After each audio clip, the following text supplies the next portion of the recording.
Você já parou para pensar como fica a cabeça de alguém que atravessa uma tragédia?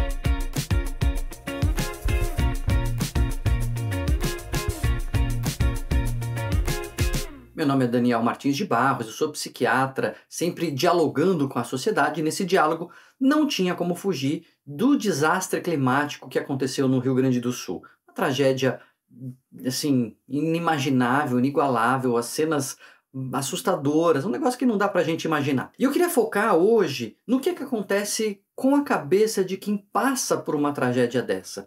Centenas de milhares de pessoas no estado inteiro afetadas diretamente, tendo que deixar suas casas, perdendo coisas. Como que isso se abate sobre a pessoa e como que a gente pode ajudar nesse sentido? Vou falar tudo isso assim que você se inscrever aqui no canal, já deixar o seu like para que mais pessoas recebam essa informação e possam também oferecer ajuda para quem precisa. Primeira coisa que a gente tem que diferenciar é a pessoa que está adoecendo da pessoa que tem uma reação normal àquilo tudo. É normal, num primeiro momento, a pessoa ficar ansiosa, a pessoa ficar preocupada, ficar tensa, por causa da incerteza, né? Meu Deus, estou perdendo tudo, tenho que sair correndo. É normal, nos primeiros dias, ela fica ansiosa. É uma fase de impacto. Nesse momento, a pessoa não está doente, em princípio. Claro que se a reação é muito extrema, né, a pessoa fica paralisada, a pessoa tem uma crise, aí ela vai precisar de atendimento especializado. Mas fora isso, esse primeiro momento é de impacto, não significa que a pessoa adoeceu. No segundo momento, dias depois, vem uma fase que é classicamente chamada da fase de heroísmo, que é a fase quando você está na adrenalina. Sabe quando você passa por um problema e você arregaça a manga e nem pensa no que está acontecendo? Então as pessoas vão se ajudando mutuamente, elas estão indo para abrigo, elas estão carregando o que pode ali, salvando o que pode, estão começando a se reorganizar. Então é a fase de arregaçar a manga e ir para a luta com uma descarga de adrenalina que a pessoa nem pensa geralmente o que está acontecendo. Nesse momento, também não é tão comum a pessoa adoecer, é muito aquela experiência que a gente tem, clássica, né? De que, quando eu estava atravessando eu nem parei para pensar, depois que tudo passou é que veio o baque. Sabe assim, quando você tem essa... Na correria você nem sente, quando você para de correr é que você sente as dores no corpo. É mais ou menos isso que acontece nessa fase heróica que dura alguns dias, até poucos meses. Depois vem, inclusive, uma fase que é chamada de fase de lua de mel, porque ela é marcada por um otimismo por ter sobrevivido.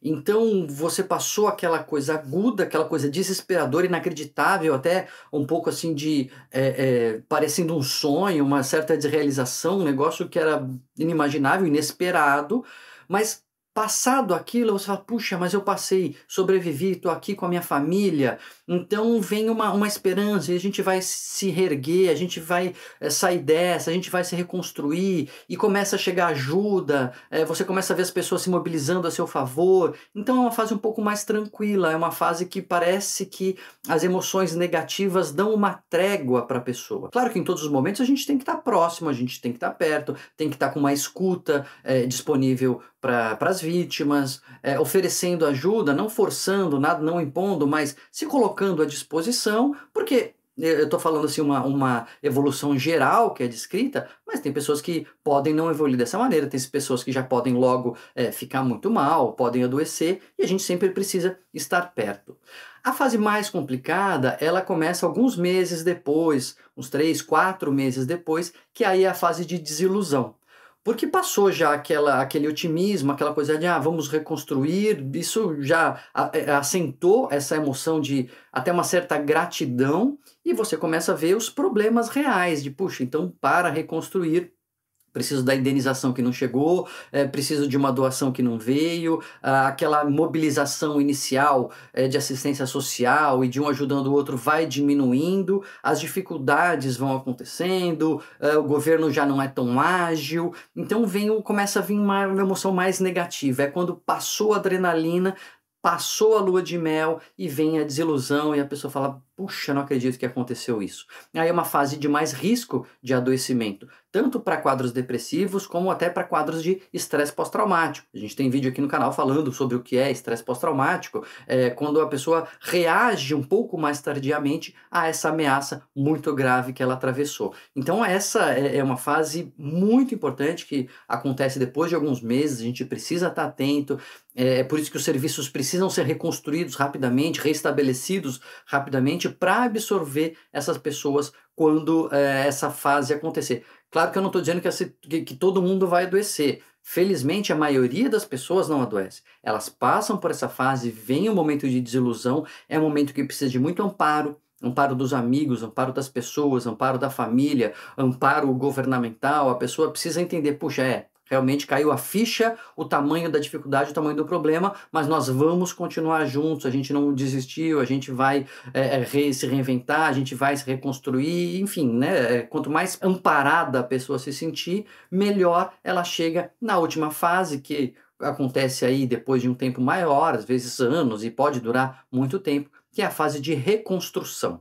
Fase de reconstrução, o nome já diz, a pessoa vai reconstruir a vida. É como no luto, né? A gente já conversou aqui também sobre luto. O luto, a gente nem fala mais em superação do luto, como se ele fosse esquecido e você não tivesse mais aquele problema na sua história. Ele está lá, ele é uma marca e você vai seguir em frente apesar de.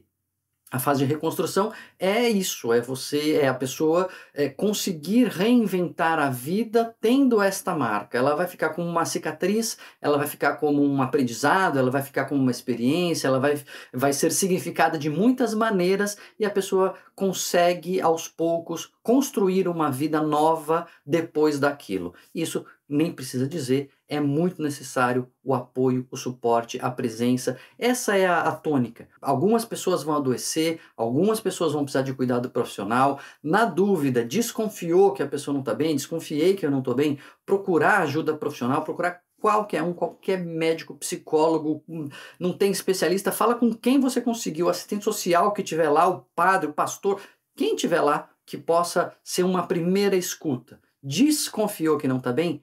Procure ajuda.